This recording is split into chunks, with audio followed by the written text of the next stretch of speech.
isso, Felipe, é uma democracia, né, na visão de Paulo Freire, uma educação significativa passa por isso. A nossa realidade, onde a gente pisa, né, quem somos nós, né? Se lá na década de 20, de 30, né, se pensava lá numa escola democrática, acho que você está dando o maior exemplo do que é uma escola democrática, do que é a voz do estudante, o que o estudante pode trazer de colaboração para essa sociedade, né? Porque a escola ela vai ecoar ali na comunidade e trazer. Tem uma experiência que acontece em algumas escolas, Felipe, que eu acho que é super interessante, que são as assembleias estudantis, né? São movimentos que acontecem na sala de aula, em que há feito uma roda, né, de conversa, que se levanta lá o que você critica, o que você propõe, o que você pensa em fazer em relação a determinados problemas. E esse processo de escuta na escola favorece muitas coisas, né? Eu não sei se acontece lá com vocês no Catoni, mas em algumas escolas já acontece isso, e eu acho que é um movimento importante, né? Dá oportunidade para todos falarem, né, do seu ponto de vista, o que seria importante mudar na escola, até para os professores também, né, ter uma noção de como está essa comunidade, o que precisa ser feito, e fazer essa parceria. Quais são os desafios aí que você vê para frente aí, pensando agora em 2021 nesse retorno, né? Porque estava discutindo muito essa questão do novo ensino médio, né? Enfim, foi uma reforma educacional que ocorreu no país, do ensino médio, e de flexibilização, inclusive, de algumas disciplinas, por exemplo, ficar com a grade comum, português e matemática, e as demais disciplinas virarem apenas conteúdo, por exemplo, história, enfim, geografia, física, enfim, outras filosofia, né? Inclusive com supressão, inclusive, da grade curricular. Como é que você está vendo isso, essa discussão? Está acontecendo na sua escola? Não está? Porque eu vejo um movimento em algumas escolas muito tímido ainda, né? Embora haja também um grande movimento por não aceitação também do projeto de escola integral, que o governo estadual vem colocando aí também para as escolas, que também representa um certo problema aí, inclusive para a docência, né? O professor que dava determinado X de aulas começa a ter uma carga horária menor, e para ele não vai ser interessante continuar ali no trabalho com essa escola. Como é que está acontecendo esse novo ensino médio? Porque na propaganda ele está lindo, né? É uma escola do futuro, né? Uma escola flexível. Os estudantes vão poder escolher o que eles vão estudar, enfim. Como é que está sendo essa implementação desse novo ensino médio aí? Ou você não teve ainda contato, enfim? Olha, eu vou falar agora bem como aluno e vou transparecer nesse momento a minha visão de aluno e qual que é o meu contato com isso, né?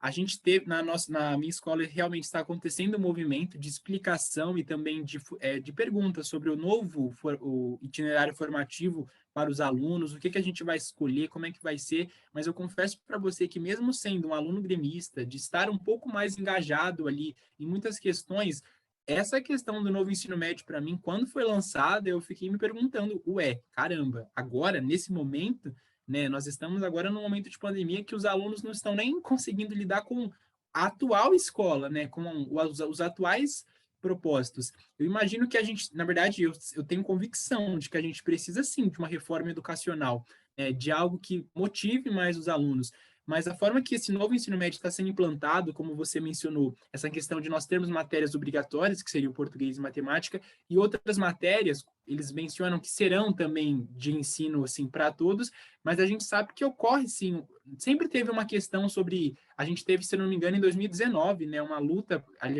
contra, né, para não tirarem as ciências de filosofia e sociologia nas escolas. Nós sabemos que isso é primordial para um olhar crítico, para um pensamento crítico dentro da sociedade como um todo. Mas eu acho que nesse momento é algo que está sendo debatido, e já parece que, pelo visto, já vai começar a ser implantado aqui no estado de São Paulo, né? Os alunos, eu conversei com alguns antes de vir para essa reunião, né? Aliás, para essa conversa que nós estamos tendo, eu conversei com alguns alunos e o contato para eles com isso é muito novo, assim como para mim, né? E muitas pessoas falam, caramba, vai ter mesmo? Vai ser mesmo? Como vai ser? Né? Por mais que a escola esteja fazendo um trabalho de mostrar, eu acho que é como você mencionou, as escolas estão ainda com timidez ao falar disso, né? Porque eu imagino que até para os gestores, professores, é algo novo, entende?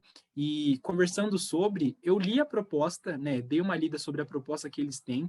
Eu acho que, como eu mencionei, a gente precisa de uma reforma educacional, mas da forma que está sendo vindo, eu tenho muito medo, né, de nós termos ali uma... Você tem uma flexibilização, por exemplo, da matéria de história, né? A gente já sabe que a história do nosso país, infelizmente, hoje já é muito fragilizada. Né? Os nossos conhecimentos sobre isso já são muito fragilizados. Para quem vem da rede pública, a gente tem que entender qual que foi a história do nosso país. Nós tivemos uma grande questão aqui, que foi quando queimou a estátua do Borba Gato, né?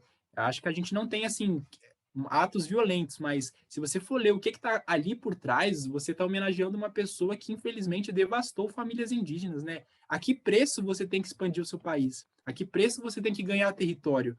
Né? Então, acho que isso vem através das aulas de história. Você vai flexibilizar para um país que a educação já está passando por um processo frágil. Né? Então, para mim, é algo assim que eu tenho muitos porquês, né, que eu gostaria muito de conversar, debater sobre, mas pelo visto já foi implantado, né? Agora o processo de escuta, pelo que a gente está vendo, acho que já passou. Mas é essa minha visão que eu tenho atualmente e os desafios que a gente vai enfrentar nesse segundo semestre de 2021, com a retomada das aulas, vai ser, de fato, essa chamada dos alunos, porque houve uma defasagem muito grande. Na minha escola, por exemplo, nós temos alunos que a gente já sabe que não vão retornar. Eles estão online, estão matriculados ali no papel, estão realizando algumas atividades, mas quando falar, olha, agora tem que voltar para a sala de aula, infelizmente, esses alunos não vão voltar. Mas por quê? Porque eles não querem? Muitos não foi porque quiseram, mas entraram em um trabalho, precisaram correr atrás de um emprego, né, para ajudar na família, para conseguir garantir o seu sustento. Então, é algo que tem que ser muito conversado, com muita cautela, muito cuidado, e até a questão da infraestrutura, né? Eu estava conversando com os meus gestores, e a infraestrutura da escola, você vai colocar ali um novo itinerário formativo, né? Novas matérias, novas oficinas e assim por diante, em uma escola que não tem estrutura para receber isso. Aí o governo do estado fala que vai mandar verba para você não reformar, mas para você ali colocar os aparatos. Mas onde você vai colocar os aparatos em algo que não tem, sabe, estrutura? Você não tem base, como é que você vai colocar uma decoração, entende? Aí algo que são informações que ficam soltas, né, e que faltam ali um fechamento para a gente entender melhor. Retomando aí um pouquinho essa sua fala, Felipe, que é essencial. Eu vejo muito que essa questão né, de intimidar, né, a escola é um processo meio complicado, porque tudo vem de cima para baixo, né? Programas educacionais não são discutidos no chão da escola. Livro didático, por exemplo, livro didático chega na escola, né? A gente está no processo aí na Prefeitura de São Paulo, chegando tablets, com N problemas, né? Mas também sem diálogo com a escola de como que vai ser usado esses equipamentos.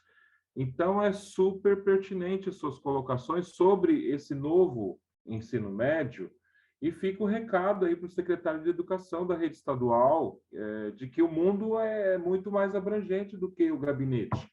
Né? O gabinete ele tem lá suas determinadas ações, enfim, seus vínculos com determinados setores, mas a escola ela é muito mais dinâmica que isso, e não dá para dizer que cada escola é de um jeito, né? Aliás, não dá para dizer que cada escola é igual, né? Cada escola tem um jeito de ser, porque tem pessoas em uma comunidade muito característica. Lá no Catoni é de um jeito, nas escolas que eu trabalho também, a comunidade também é de outro jeito, enfim. E esse diálogo ele se torna também um grande desafio, né? Porque acaba impactando nos trabalhos, né?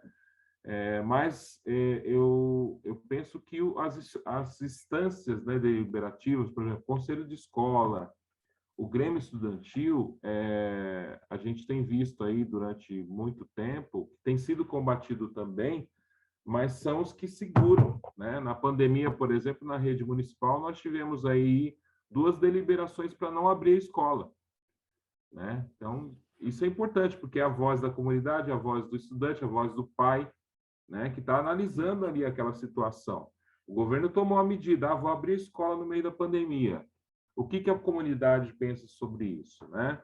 Se ele não está preocupado com a saúde ou com a vida das pessoas, a comunidade está, né? Então, se garante a saúde primeiro, se garante a segurança das pessoas, para depois pensar nisso. Se garante a educação de qualidade social, antes de pensar numa reforma que vai retirar disciplinas que vão ser necessárias. Porque me parece que a escola particular também continuará com a mesma grade curricular. E aí, como que vai ficar a FUVEST, como é que vai ficar o Enem, né? Como é que vai ficar o acesso ao ensino superior? E, aliás, o nosso atual desministro da Educação falou que as pessoas não precisam de ensino superior. Isso é grave, né? Porque o acesso ao ensino superior também é direito, né, de todos, né? Temos aí, enfim, inúmeras, e aí a USP, por exemplo, nesse ano, mesmo com pandemia, teve o maior acesso de alunos, né, da escola pública na história, né? Mais de 50% da USP foram oriundos de escola pública, né?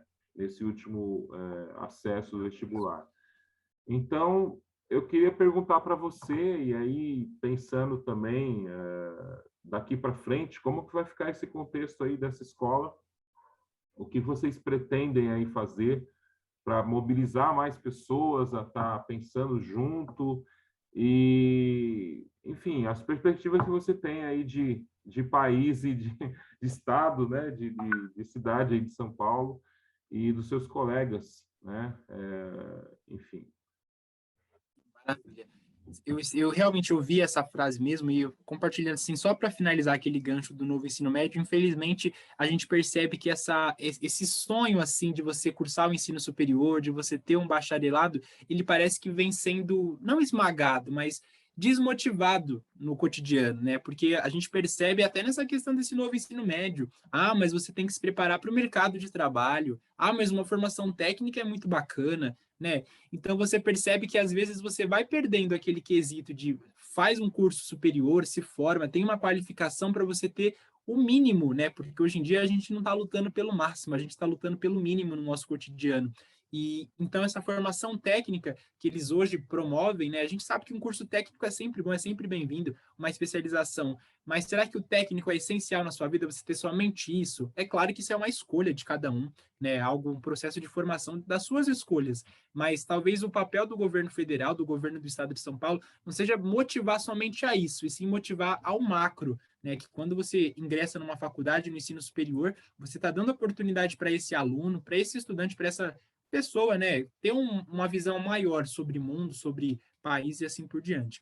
Mas agora, voltando e respondendo a sua pergunta, as minhas perspectivas para o nosso país, infelizmente, elas não são tão animadoras, né? Eu me sinto muito assim desmotivado politicamente, né? Nós vemos muitas coisas assim no governo federal, né, em instâncias maiores, como no Distrito Federal, muitas falas, muitos atos que aconteceram, como recentemente, se me permitem falar, o ato que nós tivemos no dia que foi votada a questão do voto impresso, aquele desfile cívico, né, cívico assim, desfile militar, na realidade com tanques, eu achei aquilo de verdade uma verdadeira bagunça, desordem, que demonstrou apenas fraqueza de um governo que já vem sendo enfraquecido e perdendo cada vez mais o apoio popular.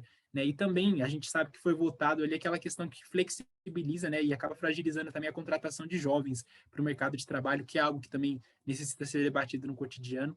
Mas falando da escola e para o país, né, a escola eu imagino que nós temos um papel muito grande, porque o que não dá para deixar é desistir. Nós não podemos desistir de lutar pela educação brasileira, de lutar por um país mais justo. E como é que a gente faz isso? Você mesmo deu aqui a letra para a gente, você com pequenas palavras, nos motivou a fazer isso, que é você procurar as instâncias deliberativas da escola, o conselho de escola, a APM, né, Associação de Pais e Mestres, conversar com o gestor, porque direitos nós temos. Aí o que a gente precisa? Fazer com que as pessoas saibam quais são esses direitos, quando elas podem buscar, aonde elas podem ir.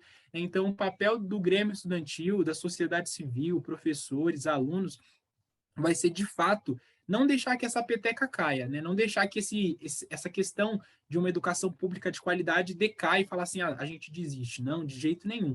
Né? Movimentos como a UMES, movimentos como os grêmios de cada escola que fazem, que mostram que nós somos sim resistência e que nós vamos continuar lutando, né? E não vamos deixar que nenhum presidente da República, ou que nenhuma pessoa que se intitule autoritarista ali, cale a nossa voz e nos deixe também para baixo, né? A gente sabe que é desmotivador, sim, mas a nossa motivação é saber que nós temos pessoas, assim como vocês, como os alunos de cada escola, né, como a sociedade civil, que luta pela democracia e que permite esse espaço de conversa, de debate e de conhecimento, né? Felipe, você está dando uma aula aí de democracia e engajamento e esperança, né? Eu vejo com esperança essa educação enfim, nessa juventude, nesse olhar, nesse engajamento. Eu acho que o que motiva, né, o professor muito a estar nessa batalha, né? A gente passou por um momento agora na prefeitura de 100 dias de greve, né, pela vida. Mas a gente volta com aquele gás todo, porque a gente sabe que estamos lá com alunos, com a comunidade, e nós somos a maioria, né? Então, a gente consegue, sim, reverter esse quadro. Eu queria agradecer, assim, fico triste, porque a gente não consegue falar muito. Então, vamos lá. Não só de desafio, né, da escola, a gente vive. Eu quero saber mais do Felipe aí, Felipe pessoa, adolescente, enfim, jovem, o que o Felipe curte, o que o Felipe anda fazendo aí, enfim, do seu, da cultura, o que você se envolve, se você lê, se você quer deixar uma dica de livro aí, né, que você, eu percebi que você é um leitor assíduo, né? Enfim, fica aí o recado aí para os seus colegas. Olha, eu tô com 17 anos, né? Tô começando na minha caminhada. Agradeço muito aí pelos elogios que vocês deram. De fato, eu tô aprendendo, tô conversando com vocês aqui, só que adquirindo conhecimento, né? A minha vibe cultural, assim, eu gosto sempre de estar com os meus amigos, de sair, de conversar, né? Assim, na questão acadêmica, uma coisa que me chama muita atenção é o direito, né? O direito em si, o curso, né? O bacharel em direito é algo que me chama muita atenção. Eu finalizei recentemente o meu curso técnico em serviços jurídicos, no qual explanou, assim, sabe? Eu consegui ter uma visão mais ampla, né? Do que é a sociedade brasileira, quais são as leis que nos permeiam e assim por diante. Como dica de livro, eu confesso que eu gosto sim de ler, né? Eu gosto de ler muitos artigos assim do nosso cotidiano, do direito civil, né? Eu sou uma pessoa assim que às vezes as pessoas falam assim, meu, esse menino é jovem, muita gente me chama de velho.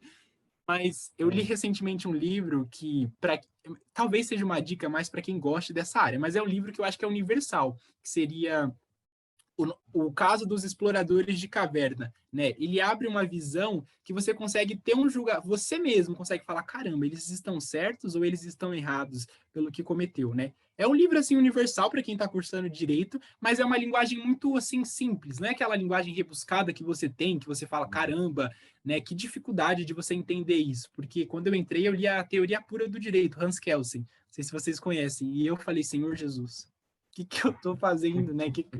Como é que eu entendo isso aqui? Então, esses livros assim mais simples, né? Como foi John L. Fuller que escreveu esse livro. Ele é um escritor, esqueci a nacionalidade dele agora, ia falar, mas eu prefiro não. Enfim, algumas leituras também simples, como gosto de Machado de Assis, mas, por exemplo, A Cartomante, que eu li nessa pandemia, é um conto assim bem simples, né? Uma coisa assim, e me instigou. Então, a gente tem uma cultura muito rica, né? A nossa nacionalidade, MPB, assim por diante, né? A nossa música pop. Eu acho que são muitas coisas, assim, pequenas, né? Que eu até me banano ao falar, mas que eu curto, que eu gosto mesmo.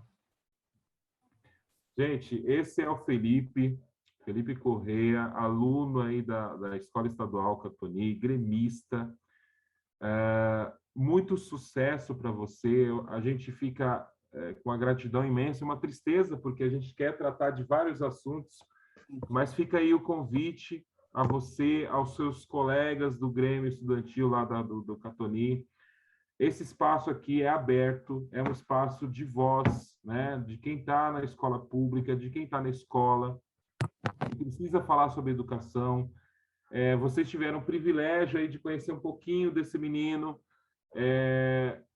e possivelmente vão ouvir muito falar dele, porque eu acredito que ele, nos projetos dele, não vai parar por aí, né? E eu acho que é muito sucesso, desejar muito sucesso para você, para sua família. que a gente passe por essa pandemia, né? Que a gente esteja aí de pé sempre nessa resistência pela educação. E fica aí o convite, né, aberto para você retornar e os espectadores aí que estão nos assistindo conhecer um pouquinho mais essa história dos grêmios, de fortalecer na escola do seu bairro mesmo. Chega lá, vai trocar uma ideia, dá uma fortalecida lá, porque esses meninos eles têm muita vontade de fazer uma escola diferente, de fazer um país diferente. E se Paulo Freire já falava disso lá, enfim, lá atrás, hoje a gente tem isso concreto, né? E a escola não está derrubada, né? Ela está ali no bairro, ela está ali como direito social às pessoas. Então fica aqui meu abraço e gratidão, viu, Felipe? Tamo junto. Muito obrigado. Finalizando, né, eu gostaria de agradecer a participação que eu tive com vocês, para o pessoal que está assistindo, né, quiser posteriormente entrar em contato comigo, pode me chamar no Facebook, tá Felipe Correia, e perguntar qualquer coisa sobre o Grêmio, assim por diante, eu estou disponível. E eu gostaria de finalizar agradecendo a vocês, o Marcelo, a Andréia, pelo projeto de vocês, é algo muito bacana, né? Você está sensibilizando esse acesso à educação, essa questão da educação cidadã que a gente conversou. E como nós estamos comemorando o centenário de Paulo Freire, eu acho nada mais justo a gente finalizar, no caso, finalizar com uma frase ali que Paulo Freire deixou. A educação não transforma o mundo, a educação muda as pessoas, e as pessoas mudam o mundo. Então, eu acho que isso é primordial para a gente ter nesse momento, né? Entender que a educação nunca é um gasto, é um investimento que a gente tem na sociedade brasileira. Tá bom? Muito obrigado.